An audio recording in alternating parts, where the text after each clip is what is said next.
elephant seal. Deep sea divers. Hundreds of northern elephant seals are swimming deep in the ocean, heading to Alaska. One seal comes to the surface and breathes deeply. It breathes out and goes under again. Down it goes, 300 feet. The water is freezing cold, but the seal keeps going. It dives down 300 feet deeper, and all the sunlight disappears. The animal's heart beats once every 10 seconds. Blood vessels in its flippers shrink. This forces more blood to the brain and the core of the elephant seal's body. Deeper and deeper the seal swims into pitch black. Its stiff whiskers twitch in the ice-cold water. Time passes. 30, 40, then 50 minutes. Suddenly, something brushes past the seal.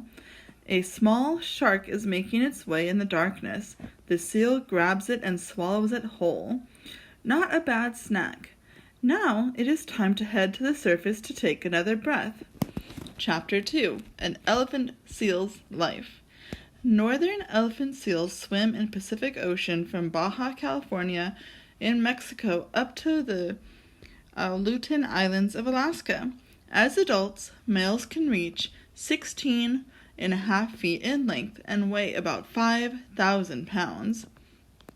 That's the same weight as 2 cars.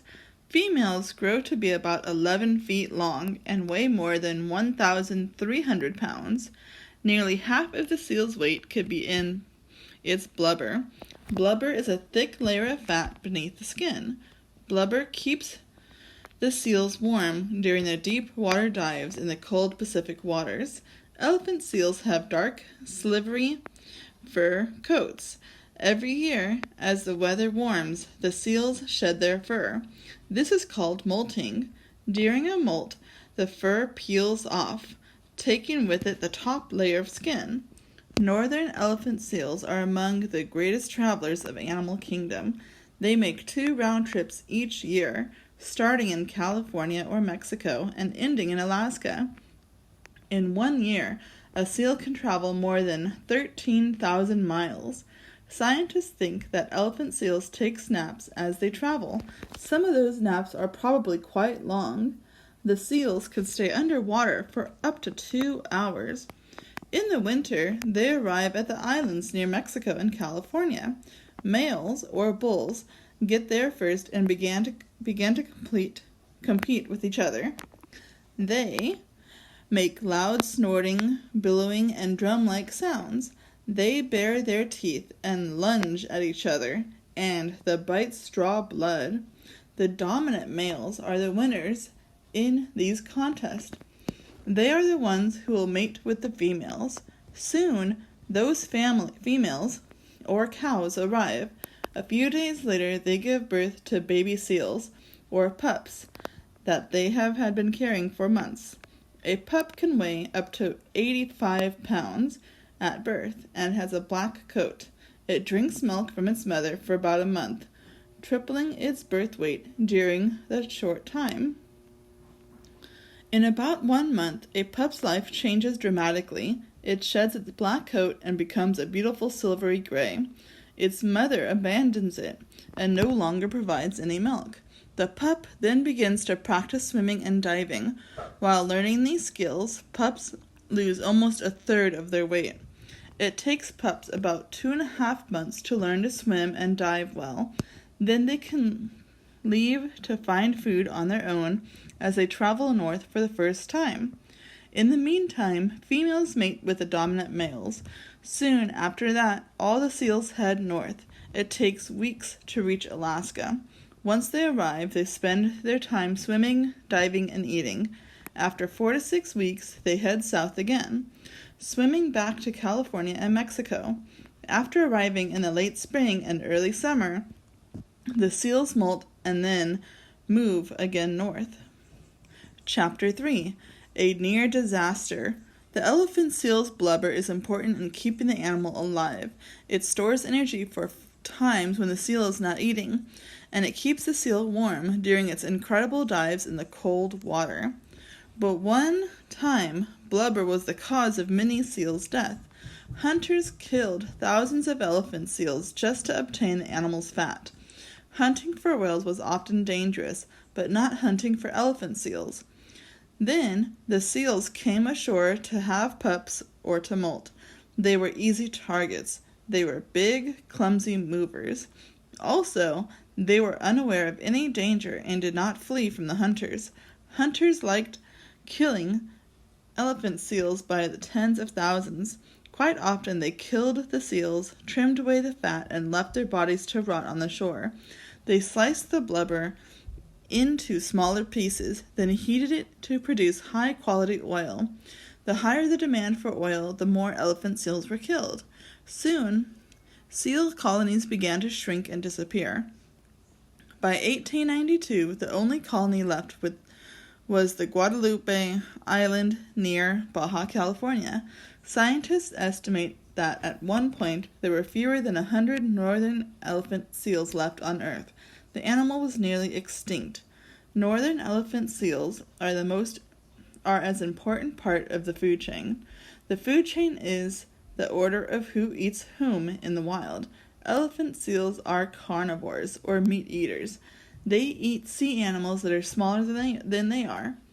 Among their foods are squid, octopus, crabs, eels, fish, skates, rays, and sharks. Although the seals are huge animals, they are sometimes eaten by other sea creatures. Great white sharks and killer whales feed on them. Elephant seals spend almost all of their time diving to great depths to avoid the sharks and killer whales that hunt near the surface. If they escape all attacks, female elephant seals can live to be about 20 years old. Males can live for about 14 years. Chapter 4. The Big Turnaround. In 1922, government officials in Mexico decided to protect the elephant seals. That year, they banned all hunting of the animal. They even posted armed guards to keep watch on Guadalupe Island. Not long after that, the U.S. government made it illegal to hunt elephant seals. Today, it is still against the law to hunt them. The laws have made a huge difference. Not long after the seals became protected, their numbers began increasing. They also started showing up on other islands. They appeared on islands near Baja California and along the California coast. Each year, groups would come and have their pups find mates and molt. The colonies grew and grew. In time, the seals needed more room. They began to appear on the California mainland. In 1975, the first mainland pup was born. An elephant seal's numbers bounced back. Problems arose. In some places, people wanted to get close to the seals or get their attention. Other people would toss rocks at the seals. Some would even send their dogs after them. Now, there is a law that protects the seals from being harassed. It says people are not allowed within 20 feet of the animals. Today, scientists try to keep track of the seal numbers.